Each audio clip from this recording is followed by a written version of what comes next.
cutting places and reducing resources in universities, then you might get what you deserve there. And I think that, it's our job to point that out to the politicians. At the end of the day, they will make the decision. I think, but I think we've played our part.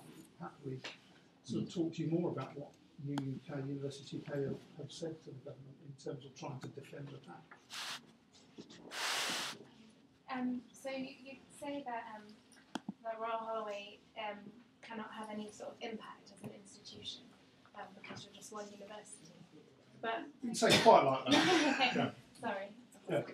But obviously, as a kind of well recognised university that's supplying a service, public service, then there must be, you're not completely powerless to affect what the government says that they can do to your institution, because it's you're giving the service.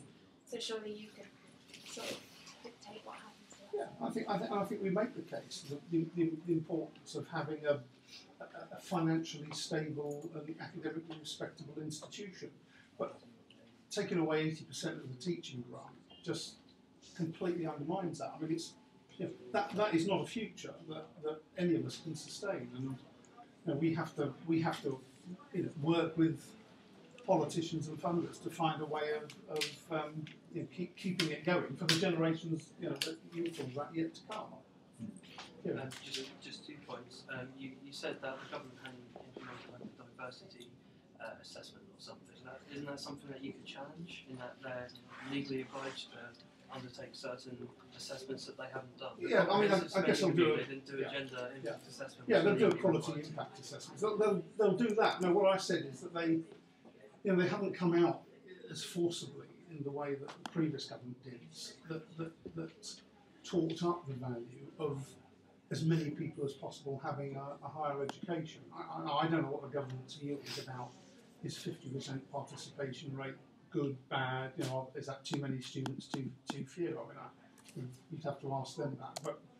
But it's the fact that they haven't commented on participation rates is interesting, I think. My other point was that given that the vote, or at least the discussion, is taking place at the end of this month, and there's a lot of potential for divides within the Liberal Democrats. There's a real possibility that this government will collapse if people take a strong enough stand against the cuts to higher education, and that's why we think it's so important for you to publicly oppose.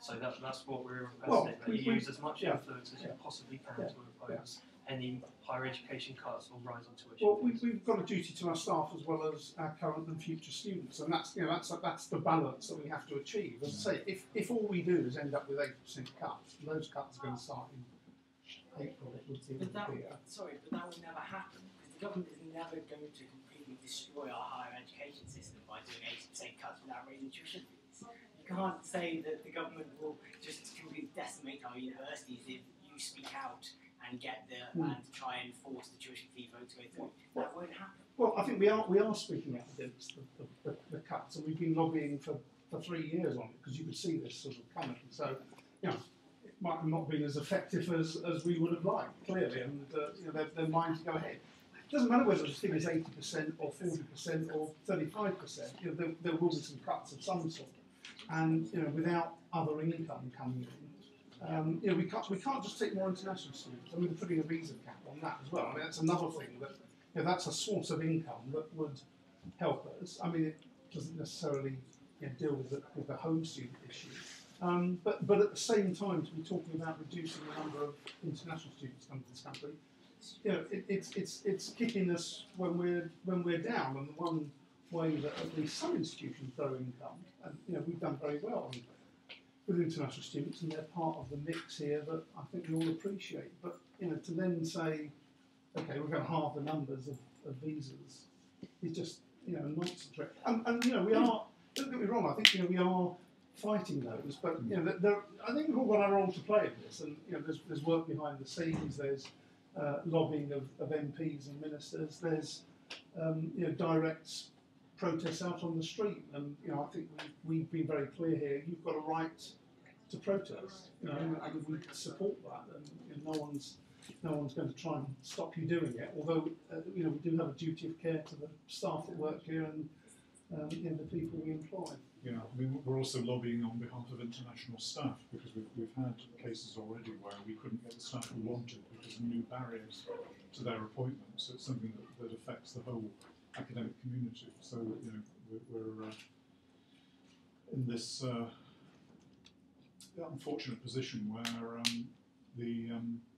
I think the modern London that everybody likes, and we're part of the modern London area, is extremely international. It is an international hub. I think that's intellectually vibrant, and that's very attractive to people culturally. And to see the threat of that being damaged at the staff student level, at any level, is really dispiriting. So ultimately what we would like is for you to come out publicly against certain aspects of the Brown Review. Because, I mean, all the students are getting a copy of the founder saying that Mr. Layzell thinks that the Brown Review is progressive. Well, I said there are progressive elements of it that are to be welcomed.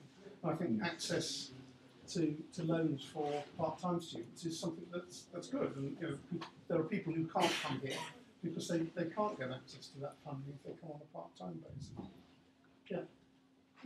I'm sorry, we just wanted to let you know now we are planning to do a sit-in here tonight. We're so glad to have spoken to you and we thank you for discussing this with us, but we'd like you to view us sitting here tonight as a show of support. We don't want you to look antagonistic, it's a show of support and hope that you will change your position and just show that we are behind you if you do. Well, you know, I think we've made our position clear that we, you know, we've got a very difficult sort of tightrope to walk. I mean, whatever the percentage cut, but I mean, it's been very clear. You know, for our sort of institution, it looks like it's 80%. You know, that's not a survivable strategy, and you know, we've got to at least recognise that there are other sources of income. But there, you know, there's a debate to be had about what those fees should be, if that's the route we go down. I mean, I don't think it's a foregone conclusion that you know we should all just automatically charge the highest fee possible. But that will happen because it will be seen as a prestige thing that if you charge lower amounts, then you're seen as less prestigious and less people want to go. It happened with when they raised it to 3,000. Lots to stop it from happening. Yeah, well, yeah, and everybody rushed to the 3,000, and that was it. I mean, Can we ask what figure you're thinking? we don't know what the rules of the game are. No. What the Brown report says that anything more than 6,000, there's something else you have to do in terms of, you know, either giving the government a share of that money, you have more bursaries, you have other, you know, access mechanisms. We don't know what the rules are, and we won't know until probably March at the earliest, when there's a white paper that talks about that. So it's sort of premature to talk about fees, because the other thing is competition law doesn't allow us to talk to any other university about the fees they charge. I mean, you know, we can end up in prison if we do that. It's regarded as anti-competitive. I mean, so that's you know, and that's quite a difficult environment. You know, we can't talk to the 94 group about the fees. Isn't that horrendous? Sorry? Isn't that horrendous that they're creating a market and using marketing mechanisms within other universities? I find that quite disgusting. Yeah. I mean, And you you know, should be speaking out against the marketisation of our education. That it's no longer a public good. Kind of, why can't you kind of? There was a letter for 300 academics supporting what the students are doing. Yeah. You guys should be sending to organise. You could easily get 300 here. There was one person send from Holloway letters and 11 from Queen Mary. yeah, no.